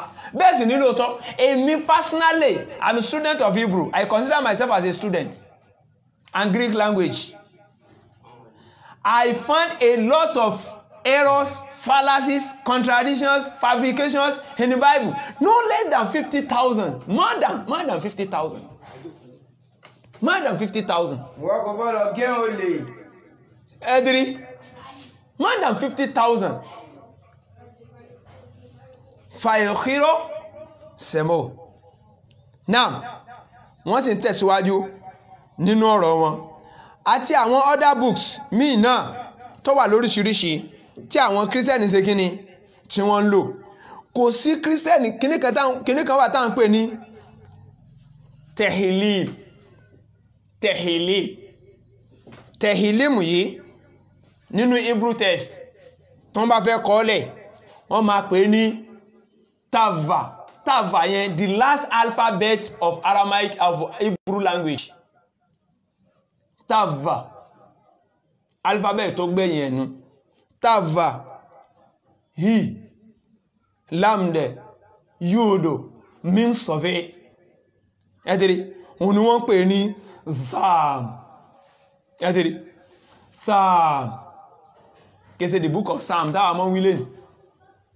Now ìwé yìí nìkan tí a bá lọ wò dáadáa a rí wípé àwọn ẹni tí wọ́n gba ìwé the book of Psalm jọ kìí sí wọn ọ̀tẹ́ mọ́yé wọn nítorí pé according to tí wọ́n sọ àwọn Christian scholars wọ́n dáhùn sọ yí pé o the book of Psalm many authors ẹ́tìrí wọ́n ní ọ̀gọ̀ọ̀rọ̀ àwọn èèyàn ló ṣe kí ni ló kọ náà a tún wà ń pè kan náà ní misalihi ọ̀kan nínú àwọn òwe náà ni alif yodo vava àti bet òun ni wọ́n pè ní the book of Job ẹ́tìrí wọ́n pè ní the kíni the book of Job alif yodo vava bet now mesahele àwọn àpè mímọ̀ sin lam yodo mesalim yẹn òun ni wọ́n ń pè ní Proverbs the book of Proverbs mesalim ẹ̀dẹ̀ kó ayé sí fìtínà torí ìtọ́lọ́ mọ̀ tún mọ́ Proverbs ni òwe táwọn àgbààgbà ilẹ̀ Ísírẹ́lì ń pa. Allahu Akbar ó sì tún dòfin mọ́ yín lọ ó tún dòfin aláwọn ará bí ọmọ bí ọ̀rọ̀ tí ń bọ̀ ìdí ìnìyàn tó fi já sí pé wọ́n ń tẹ̀lé ọ̀nà àánú wọ́n fi ọ̀nà tó tọ́ sílẹ̀ wọ́n sì sẹ́gbó lọ ìdí nìyẹn ìwé kẹtún wá wà tá à ń pè ní ṣírí àṣírí aṣùlómọ́ hamiyahim ye nagode na ṣiyahim Song of Solomon ni wọ́n ń pè ṣùgbọ́n wọ́n ń pè ní ṣírí àṣírí láṣùlómọ́ hamiyahim ẹ̀dìrí ṣírí àṣírí wọ́n lè pè ní Song of Songs orin àwọn orin wọ́n dẹ̀ tún lè pè ní Song of Solomon orin Solomon Ànábì Sulaiman nìyẹn o ẹ̀dìrí ṣírí àṣírí bẹ́ẹ̀ bá fẹ́ spẹ́lẹ̀ inú Hebrew text sin yodo vava he shin yodo vava yodo mim sovet shir ashirim Passover shir ashirim ma o sí tí wọ́n ní pé ìwé Suleiman wòwé tí wọ́n kó sínú Bíbélì bá mi ka díẹ̀ nínú Song of Solomon káyé gbọ́ kọ̀tẹ́ síbi tẹ́ mẹ́nu bà ń bẹ̀ wá olólùfẹ́ mi gbọ́ Song of Solomon ó ní wá olólùfẹ́ mi jẹ́ kí a lọ sí pápá dákun jẹ́ ká lọ sínú pápá jẹ́ kí a wọ̀ sí ìletò wọn nẹ̀ inú ìletò dákun bó wọ́n ń pè ní ìletò náà níbi tí àwọn èèyàn ọ̀pọ̀ àbí tó silent jẹ́ ká lọ sínú ìletò wọn ni jẹ́ kí a dìde lórí òwúrọ̀ kùtùkùtù jẹ́ ká dìde ní ìgbà òwúrọ̀ kùtùkùtù lọ sínú ọgbà àjàrà jẹ́ kí a wò bí àjàrà bá rúwé jẹ́ ká wọ̀ síbẹ̀ gẹ́gẹ́ bí àjàrà tó bá rúwé bí ìtẹ̀ní àjàrà bá là àti ìtẹ̀ní àjàrà tó bá láwẹ̀ẹ́ àti bí igi granite bá rùdí ṣẹ́rí ọkùnrin nìyẹn o ń sọ fóbìnrin yẹn kó wá sí gẹ́gẹ́ bí igi granite bá rùdí sẹ́yìn níbẹ̀ ni èmi ò ti fi ìfẹ́ mi fún ọ yọ́kẹ̀ kó fún ni látẹ̀yìn kó bá àṣíkèyàn ọmọ kó fóbìnrin látẹ̀yìn inú Bíbélì ló ń bẹ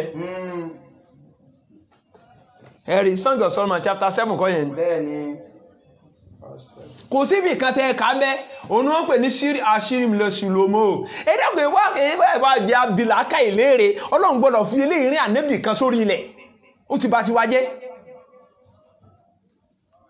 kí ànẹ́bì ọmọ sọ ipé olólùfẹ́ mi yẹ ká lọ sínú pápá yẹ́yà ọ̀sọ́gbà àjàrà ṣe gẹ́gẹ́ bí granite wáwúde ó tún wà ní láàárọ̀ kùtùkùtù sí ní àárọ̀ sí dá lóòótọ́ yóò lé òtútù lọ ní àdánwò òwe ìdúró rẹ̀ yí dàbí igi ọ̀pẹ ẹ̀rí o Solomon yẹn kan yẹn náà rẹ̀ o ṣírí àṣírí chapter number 7 ní ẹ̀kọ́ yẹn ó ní láti verse number 7 ó ní ìdúró rẹ̀ yí dà gẹ́gẹ́ bí igi ọ̀pẹ ọkùnrin nìyẹn o ó ní ìdúró obìnrin yí dà gẹ́gẹ́ bí igi ọ̀pẹ ó sọ náà ní ẹbá gbọ́ àsílà wà àti ọmú rẹ̀ bí sírí àjàrà ṣẹgbọ́ ó ní àti ọmú ìwọ obìnrin yọ́dà gẹ́gẹ́ bí sírí àjàrà statement yìí sọ́lọ̀ ń gbọ́dọ̀ sọ wọ́n tó ń gbọ́ mi wọ́n tó ń wò mí tọ́lọ̀ ní kí làákàyè rẹ̀ ọmọ ṣiṣẹ́ sí aspect tọ́lọ̀ fi pè ọ́ léèyàn ọ̀tọ̀ ní làákàyè èèyàn ọ̀tọ̀ ní làákàyè ẹranko èèyàn lè jí èèyàn tó jẹ́ pé ọpọlọ ẹranko ní òní sí Ọlọ́run gbọ́dọ̀ sọ ilé sínú ìwé rẹ̀ Allah Ọlọ́run gbọ́dọ̀ sọ ilé sínú ìwé rẹ̀ ipé o olólùfẹ́ mi ọmú rẹ̀ bí sírí àjàrà ọmú rẹ̀ gẹ́gẹ́ bí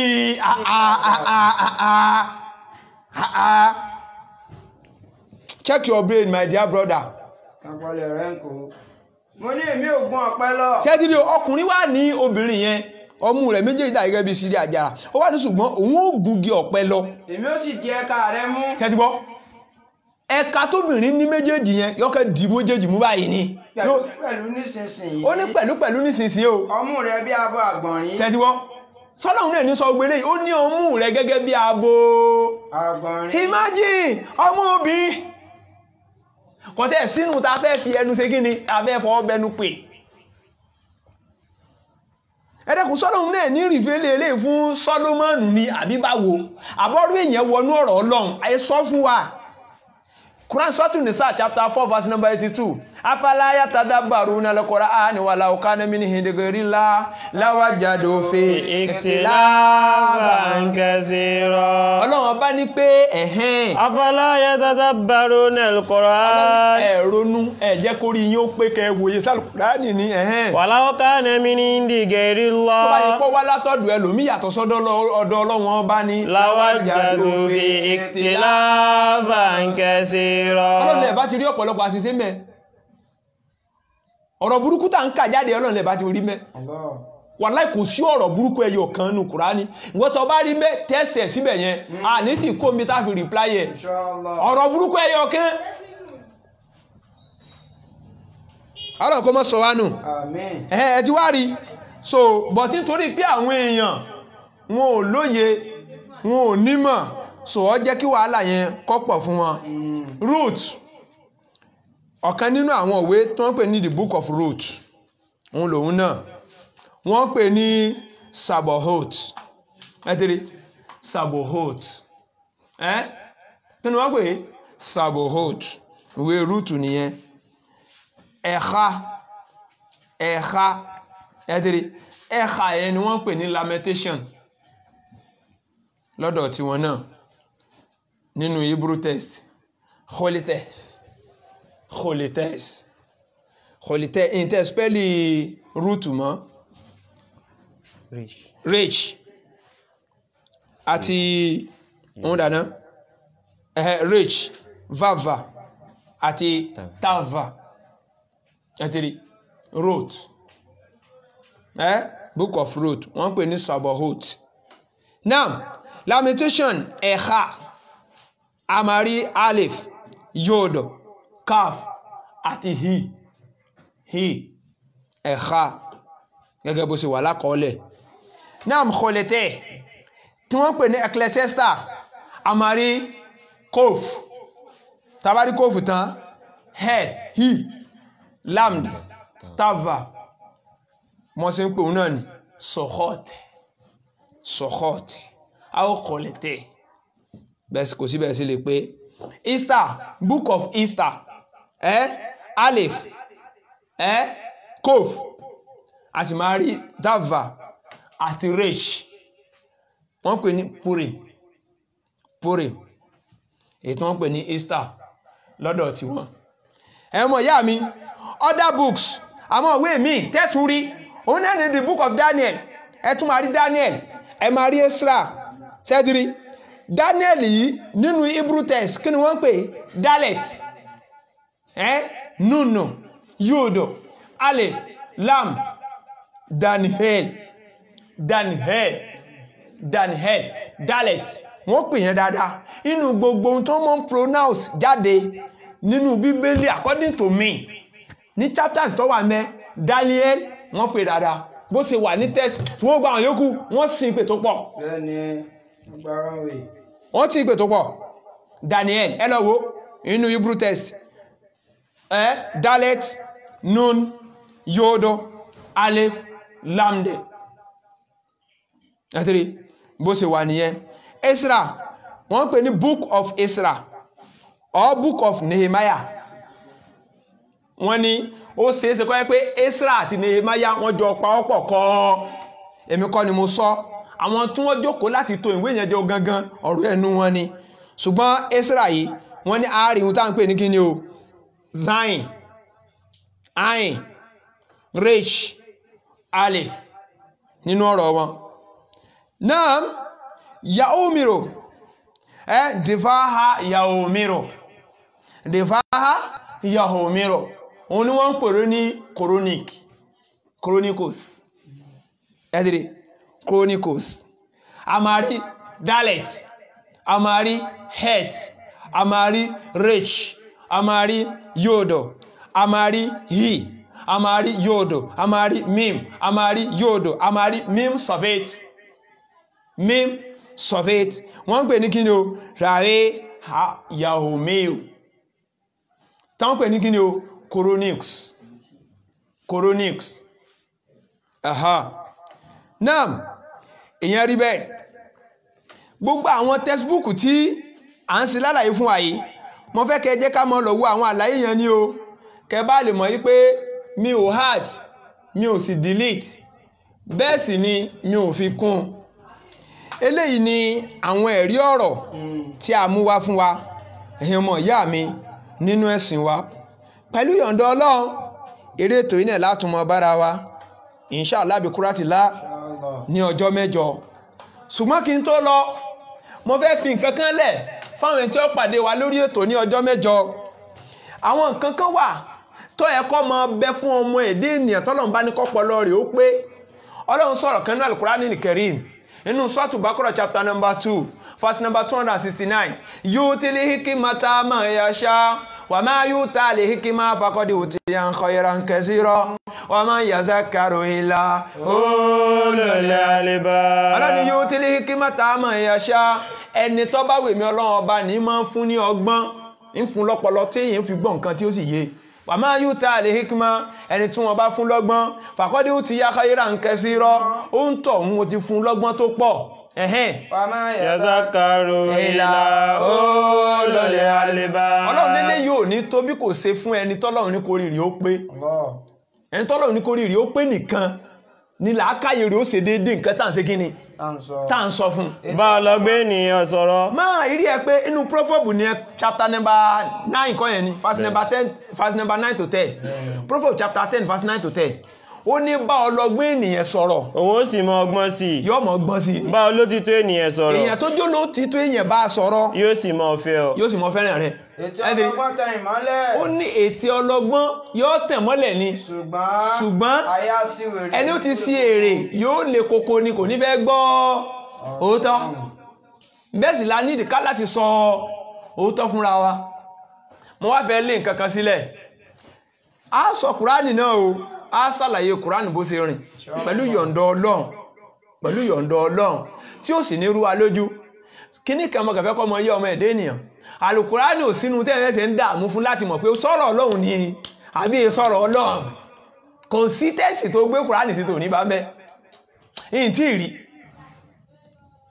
àwọn kèfèrí gbé ànẹ́bì sí tẹ́sì kan òun láfi dúró lẹ́nu tẹ́sì yẹn wà ní Suratu Yunus Quran chapter number 10 láti verse number 14 up to 15 Ọlọ́run bá ní pé wàyíza tún sí alẹ́ ayatuna bayinat qala alladhina la yarjuna liqa'ana tí bí Qur'anin ghayri azan an yubaddil qul ma yakunu li an ubaddilahu min tilqa'i nafsi in atabi ila ma yuha ilayhi inni akhafu in asaytu rabbina azaba yawmin azim. qul law sha'a Allahu ma talawtum alaykum wala adrakum bi faqad labistum fikum umran min qablihi afala taqilun. ẹnìkan wa idha tutla alayhi ayatuna bayyinat. Ọlọ́run nígbà tá ń bá ń ka àwọn àyà wa tó yanjú fún àwọn èèyàn. Qala alladhina la yarjuna liqa'ana. Ọlọ́run láwọn ẹni tí wọ́n nígbàgbọ́ pé wọ́n bá àwọn Ọlọ́run ọba pàdé níjọ́ kan wọ́n mọ̀ wá sọ pé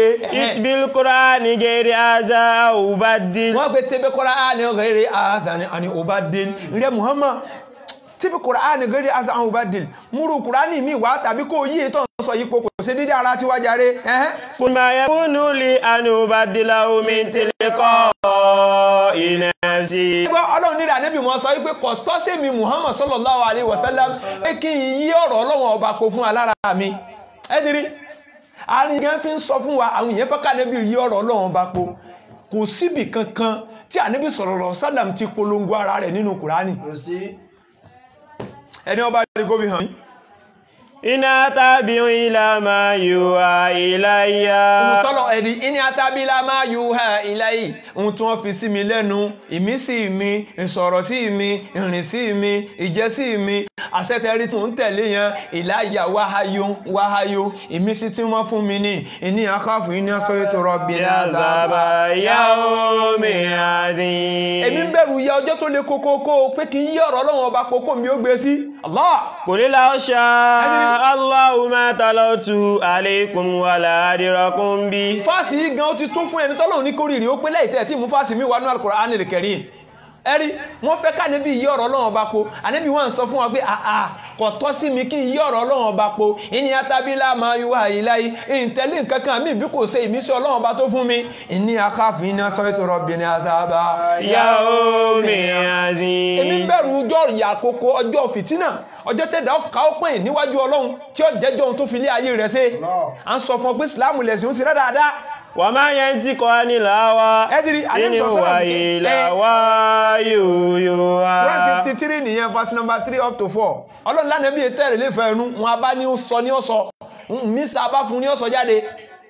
Ọwá ní ìní akhafu iná asaytu rabbina azaba yawmin adhim. Qul law sha'a Allahu ma talawtum alaykum wala adrakum bi faqad labistum fikum umran min qablihi afala taqilun. Qul law sha'a Allahu ma talawtu alaykum wala adrakum bi. Ọ̀rọ̀ yìí gẹ́ ti yanjú ọ̀rọ̀ létí ẹni tọ́lọ́run ní kórìírí ó pé kọ́ mọ ọ̀rọ̀ gbọ́.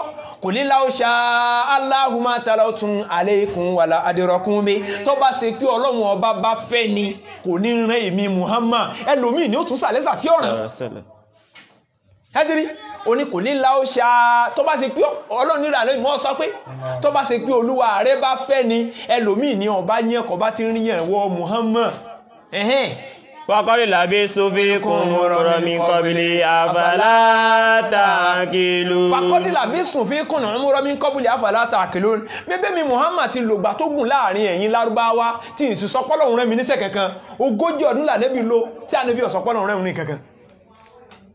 Ó wà lógójì ọdún Ọlọ́run tó gbé dìde kò sì kílèmù kankan igi tí wọ́n bọ kò pé kí wọ́n mọ́ bọ́ òòṣà tí wọ́n bọ kò pé kí wọ́n mọ́ bọ́ ló fi ń là kọ́dílà bísùn fi kùnà múrọ́mí kọbílá fọlátà kìlú mú ti lògbà tó gùn láàrin ti ìsọ̀n kankan mí fún sí làákàyè orí yóò pé ni Ọlọ́run gbé dìde lọ́mọ 40 ọdún ó wà ní kó jíṣẹ́ láàrin 23 years iṣẹ́ 23 years sì kárí gbogbo ayé wà mí ẹ̀bọ́n sí ń gbà sílámù lọ ní ẹni orí ẹ pé nìkan ní sí Islam ẹni tí ò ní heart disease ẹni tí ò láìsàn ọkàn ní sí Islam láti bá ló làkọ́dìlà bísùn fi kùnà múrọ́ mi ń kọ́ bulé afala taqilun. èmi kọ́ ni mo lórí yín ò pé o Ọlọ́run ló sọ bẹ́ẹ̀ o ẹ lọ wo Surah in chapter 10 verse 15 nígbà ṣé èmi Ànábì ò ti lògbà tí ó gbọ̀rọ̀gbọ̀rọ̀ láàrin afala taqilun ọpọlọ yín yóò rò níbi ẹ̀dẹ̀rẹ̀ ẹ̀mọ̀ ìyá mi fáàsì yìí inshallah bí kọ́lá ti láì ó ti sàlàyé bí Kùránì ṣe jẹ́ fún wa ní ṣókí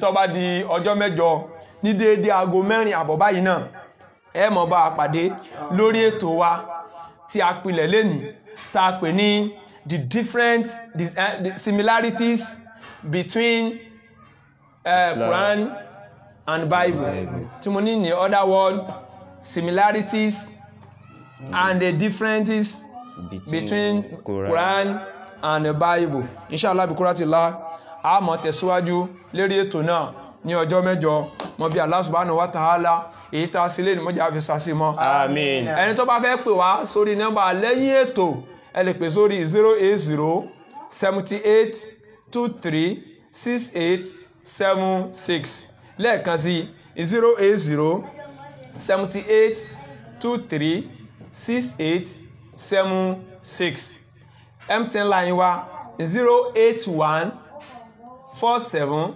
27 17 08 lẹ́ẹ̀kan sí 081 47 27 17 08 màláìkì fi quotation kan dó nínú Al-Qur'an al-Karim nínú inshallah bi Quratillah kó tó 1 hour sásìkò yìí program yóò ti wà ní YouTube wa ẹ̀yin mọ̀ ìyá mi ẹ máa gbìyànjú láti subscribe sí YouTube account wa kọ́lọ̀n kọjọ san gbogbo alẹ́sàn rí pọ̀ inshallah bi Quratillah láìpẹ́ jọjọ yóò dé YouTube account wa fáwọn tàbá fẹ́ wò ká tún sí ẹ̀rẹ̀ fẹ́ lómi náà any question ẹ bá fẹ́ béèrè bá bá ṣe proof ẹni tó bá la proof ẹ̀ wrong kó jẹ́ ká mọ̀ kó jẹ́ ká mọ̀ ẹni tó bá la proof ẹ̀ wrong you are welcome do question and answer inshallah ọlọ́run ọba ló ní pé káwo ṣe kí ni káwo jí sí òun èmi mọ́ sọ kò sí question òun láyé tí ò tí mention ní Quran alima ọmọ alima wa jahila ọmọ jahila ẹni ọmọ ọlọ́mọ ẹni tí ọmọ ní ọmọ kò sí tọ́lọ́run tí fèsì ẹ̀ sínú ìwé ẹ̀ àbí Allah subhanahu wa ta'ala ọlọ́run mọ́ sàwálẹ̀ ní tí ọmọ sọ ohun tí kò rí lákọọ́lẹ̀ sì mọ́ sí wálẹ̀ ní tí ọmọ fọgbọ́n orí rẹ̀ sọ̀rọ̀ tí ò ní tẹ̀lé ìwé ọlọ́run mọ́ sí wá lọ́ta rẹ̀ ọ gbogbo ẹ̀yàn ọmọ ìyá mi tẹ́ jókòó ọlọ́run mọ́ sàṣẹ dáadáa fún wa náà nínú àwọn tí wọ́n ń gbọ́ wa ní lecture lénìí mo rí ìyanu ọlọ́run kan brother wa kan wà ń bẹ̀ wọ́n láwọn fẹ́ gbà Islam Allahu Akbar wàláì ẹ dákun ẹ bá mi mú ọ wá síbí ẹ bá mú ọ wá síbí ẹ jẹ́ kó mọ bọ̀ báyìí ẹsẹ̀ mọ̀ pé wàkúlí já àlàhákù wá sáàkàlì bátìl innal bátìlá kana zahuqa ẹ jẹ́ kó mọ bọ̀ sẹ́gbẹ̀ mi bí ẹ jókòó báyìí Allahu Akbar ẹ já gbé tóbi fọ́lọ́run ọba Allahu Akbar àtẹ̀kìbí Allahu Akbar brọ́dà wa mo rí kọlù yín but táìmù yẹn bọ́ sígbà tá a fẹ́ bẹ̀rẹ̀ ètò yìí ṣùgbọ́n Ọlọ́run kádàrá pé kí ẹ tún bá wa ń bẹ̀ inú mi dẹ̀ dùn fún bí mo ṣe gbọ́ pé ẹ mọ̀ mí dáadáa tẹ́lẹ̀ àrí dáadáa ẹ mọ̀ rójú mi àrí tí mo mọ̀ sí lecture ẹjá pé tó ìfọ́lọ́run wa ṣe gbogbo àwọn lecture wa táà mọ́ ṣe ẹ̀ sí rọ́là mọ́ sọ ní àbóòtọ́ òótọ́ ni Allahu Akbar ẹjá gbọ́ lọ́wọ́ bá tóbi náà ẹ wá rí pé Islam wù yìí ṣe ìsìnkú ẹnìkankan ló fọ́ sí kò sẹ́ni kankan tó fọ́sí mi wù mí látọ̀ kẹ́. Allahu Akbar ẹja gbé tóbi fọ́lọ́run bá. Allahu Akbar. Now church wo lẹ́ ń lọ tẹ́lẹ̀ tẹ́lẹ̀. Evangelist ok kí lórúkọ yín nínú Christian. Abiola Rodrigue.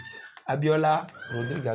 ok ìjẹ́ lè rárá ṣe kankan fún mi tí wọ́n fi mọ̀ pé Christian ní lóòótọ́ bóyá tẹ́ sọ̀rọ̀ kan bẹ́ẹ̀ tí wọ́n ń sọ ní church yẹn tọ́rọ àwọn ẹlòmí lè pé bọ́yá àkẹ́ lọ rẹ́ǹtì yín wá sí rí ètò wa ní àrò rí bẹ́ẹ̀ tẹ́kẹ̀rẹ́ sọ bí wọ́ọ̀dù méjì kan tẹ́ mọ́ sọ́nù nínú chọ́ọ̀chì tẹ́ wọ́n fi bọ́yá bí àwọn orin kan tẹ́ wọ́n dásá bí ìbá tẹ̀lé bá yín gbé ẹjá gbé tó yí fọ́lọ́run abẹ́ẹ̀ ti jù ọjà ẹ̀wì ó sẹ́yọ̀ kan àmì ò mọ àwọn orin bẹ́ẹ̀ ni ojú tì dágbé ìfọ́lọ́run. Allahu Akbar. So ǹjẹ́ ẹ gbà pé ànábì Muhammad ẹ gbà pé Ọlọ́run bọ̀ kan ṣoṣo ni. Bẹ́ẹ̀ni. ẹ gbà pé ọ̀kan ṣoṣo Ọlọ́run. Bẹ́ẹ̀ni. Fine. ǹjẹ́ ẹ gbà pé ànábì wa Muhammad sallallahu alaihi wasallam òjíṣẹ́ Ọlọ́run bá ní sí. Bẹ́ẹ̀ni. Fine. ǹjẹ́ ẹ gbà pé Jésù ẹrú Ọlọ́run bá ní. Bẹ́ẹ̀ni. Fine. ǹjẹ́ ẹ gbà pé Al-Qur'an ọ̀rọ̀ Ọlọ́run bá ní sí. Bẹ́ẹ̀ni. Masha Allah. Now ohun tá à ń pè ní Islam àkọ́kọ́ ìgbésẹ̀ àkọ́kọ́ ń bẹ nìyẹn ìgbésẹ̀ àkọ́kọ́ òun nìyẹn tí yẹn fi mọ́ gbà yí pé Ọlọ́run bá o òun ní ìmọ̀ jọ́sìn fún ìyẹn kọ́kọ́ gbọ́dọ̀ gbà pé àṣọ ni kò bímọ ẹni kí n sì bí ẹlẹ́ẹ̀kejì ìyẹn gbọ́dọ̀ mọ́ gbà pé ànábì Muhammad sallallahu alaihi wasallam òjíṣẹ́ Ọlọ́run Jésù ẹrú Ọlọ́run òjíṣẹ́ Ọlọ́run lòun náà so gba àwọn ilé ilẹ̀ dẹ̀ ti gbà so fa ẹ ti wọnú kíláàsì ni tí n bá wọn ti ń wí kẹ́ mọ́ wí tẹ̀lé mi ẹ ti gbọ́ ashhadu an la ilaha illa Allah wa ashhadu anna Muhammadan abduhu wa rasuluhu. Mo jẹ́rìí wípé kò sí ẹnì kankan tí a lè fi òdodo jọ́sìn fún àyàfi Allah. Mo sì jẹ́rìí wípé Ànábì Muhammad òjíṣẹ́ Allah ni ẹrú rẹ̀ sì ni àtẹ̀kíbé Ìsìlámù lọ́nà òtítọ́ àti ìyè Ìsìlámù lọ́nà òtítọ́ àti ìyè má jẹ́ ṣìnà tó lọ sọ́dọ̀ rẹ̀ Allah má jẹ́ ṣìnà tó lọ sọ́dọ̀ rẹ̀ Allah. Àwọn mìíràn ṣìnà irin ni wọ́n ń bọ̀ àwọn mìíràn ṣìnà òkúta ni wọ́n ń bọ̀ àwọn mìíràn ṣìnà wọ́n ní Jésù lólúwa tí wọ́n má jẹ́ ṣìnà tó lọ sọ́dọ̀ rẹ̀ Allah. Wallahi bi Rabbil Kaaba mo fọlọ́run tó dá mi mo fi ṣẹ̀rí ọ̀sán yìí ni bírọ́dà yìí mú àfà yìí wádọ̀ mi bírọ́dà tó jókòó yìí ẹ jókòó so mo wá ń sọ fún wọn yìí pé alẹ́ ètò nírọ̀lẹ́ ó sì kù nǹkan bíi 10 minutes mo ní lè ráyè dáhùn lóhùn torí ká lè bá start program ní táìmù ta fún wa so ọlọ́run wá kádàrá pé kún ó jọ wá ẹ rí i pé wọ́n ti dé tipẹ́ gbẹ́tò yẹn sì ń lọ àwọn náà ń gbọ́ mo á fi ní kí wọ́n jáde wá káyé náà tún lè rí wọn pé a tún ti lé sí o wàláhì kò dẹ̀ sẹ́nì kankan tó fọ́ sí wọn wọ́n ti ṣẹ̀ gbọ́ wa ti pẹ́ ẹ rí i pé ńgbà tí mo bí wọ́n láwọn mọ̀ mí dáadáa mo bí ọlọ́run bá fi lẹ́sẹ̀ léná ojú ọ̀nà Islam yìí ọlọ́run ní sin lọ́nà ń bẹ̀ mọ́ gbogbo ohun tí ń jáde ọlọ́run wa níjọ́ tọ́ sí orúkọ olówó àwùyín ká máa fi pè nínú Islam Abdullahi wa Abdulrasaq Abdulrahman Abdulatifi tàbá sọ pé Abdullahi ẹrú ẹni tí máa ń sin ọlọ́run ẹ̀rí ẹni tí máa ń jọ́sìn fọlọ́run the servant of God òun ni Abdullahi tàbá sọ pé Abdulrahman ẹrú ọba àjọkẹ́ ayé ẹni tí máa ń kẹ́ gbogbo ẹ̀ ó ṣe tí ẹ ó ṣe tí ẹ ó yọ kẹ́ ọ láyé Abdulrahim ẹrú ẹni tí ó sáàyè kẹ́ lọ́rùn gbogbo èèyàn kọ́ ní ọ̀kẹ́ lọ́rùn ẹni ó bá ṣe tí ẹnìkan ní ọ̀kẹ́ lọ́rùn so èyí tó bá wù nínú àwọn ọkọ̀ ẹ̀ bó bá jẹ́ pé Miftaudeen náà ni orúkọ olóhùn Abdullahi so wọ́n Abdullahi ni àwọn fẹ́ ọlọ́run bá dúró tì yín o ọlọ́run bá ṣàlékún dáadáa ọlá agbára ọlọ́run ọba tó ti fi yín mọ̀nà kò ní padà wá sí yín lọ́nà ẹ̀yin mọ̀ ìyá mi tẹ́ ń wò mí ẹ dákun ẹ̀yin tínú yín bá dùn sí ẹ bá mi ṣàdúrà fún wọn kọ́lọ́n kó gbàdúrà tì yín náà gbogbo àwọn jàmáà àtàwọn àánú ilé ọlọ́run kó dúró tẹnì kọ̀ọ̀kan wa ọlọ́run kó ṣàlékún gbàdúrà fẹ́ni kọ̀ọ̀kan wa ọlá haula wala quwwata illa billah. Inshallah bí kúrò ti láì lẹ́yìn ètò àmọ̀ tẹ̀síwájú lórí ìdánilẹ́kọ̀ọ́ fún wa báwo ni Islam ṣe rí àwọn ìfaradà tá gbọ́dọ̀ mọ́ ní torí iṣẹ́ ṣíṣe tún bẹ̀rẹ̀ ni tí yẹn bá gbà Islam bẹ́yẹn akọ́ṣẹ́ ni wàláhì kìí ṣe kéèké kọ́lọ̀n kó dó tẹnukọ̀ kan wá ọ̀tọ̀lọ́dọ̀ ọlọ́run bá orílẹ̀-èdè Nàìjíríà mọ́jẹ́ ó bàjẹ́ gbogbo wàhálà tí ń ṣe káàkiri láyé yìí ọlọ́run dákun àìsàn mọ́sàbá bá wí ọlọ́run mọ́sàbá kakó ńlẹ̀ Ramadana pátápátá àdọ̀sẹ̀ kí àbọ̀ sásìkò yìí ọlọ́run dákun ó ti wọlé mọ́jà fi lé ìgbààwẹ̀ ọlọ́run mọ́jà fi gbààwẹ̀ ọlọ́run dúró ti wọ ọlọ́run gbogbo ibi tí wàhálà náà ṣẹlẹ̀ sí láyé ọlọ́run dákun mọ́sàbá wa kakó nínú sẹ̀ríà Islam mùsùlùmí tó bá lọ ó kúkú ṣẹ̀hídì ni ṣùgbọ́n kéfèrí tó bá lọ àfọwọ́fà lọ bá lọ yóò tún lọ rèé kó nǹkan míì lọ́dọ̀ ọlọ́run àbẹ̀wò ọlọ́run ọba gbogbo àwọn ọmọ ìyá tó ń bá kínní mọ́sàbá àforíjì wọn àwọn ẹtí èsè pé náà ló gbé wọn lọ nǹkan míì náà ló gbé wọn lọ lọ́nà àwọn ọmọ ìyá wa nú ẹ̀sìn wa ọlọ́mọ́sàbá àforíjì wọn torí kéfèrí ẹni bá kú sí ipò kéfèrí àgbọ́dọ̀ ṣàdúrà fún o Suratu Tawbah Quran chapter number 9 verse number 80 verse number 84 gbọ́dọ̀ ọlọ́run bẹ́ẹ̀ ṣàdúrà fún ìní foríjì torí ó kú sí kéfèrí ni ìní foríjì o ọlọ́run dákun mọ́sà yọ́nú sí gbogbo wa subhanakallahumma bihamdika ashhadu an la ilaha illa anta astaghfiruka wa atubu ilayk subhana rabbika rabbil izzati amma yasifun wassalamu alal mursalin walhamdulillahi rabbil alamin صلوا على النبي الكريم صلى الله عليه وسلم.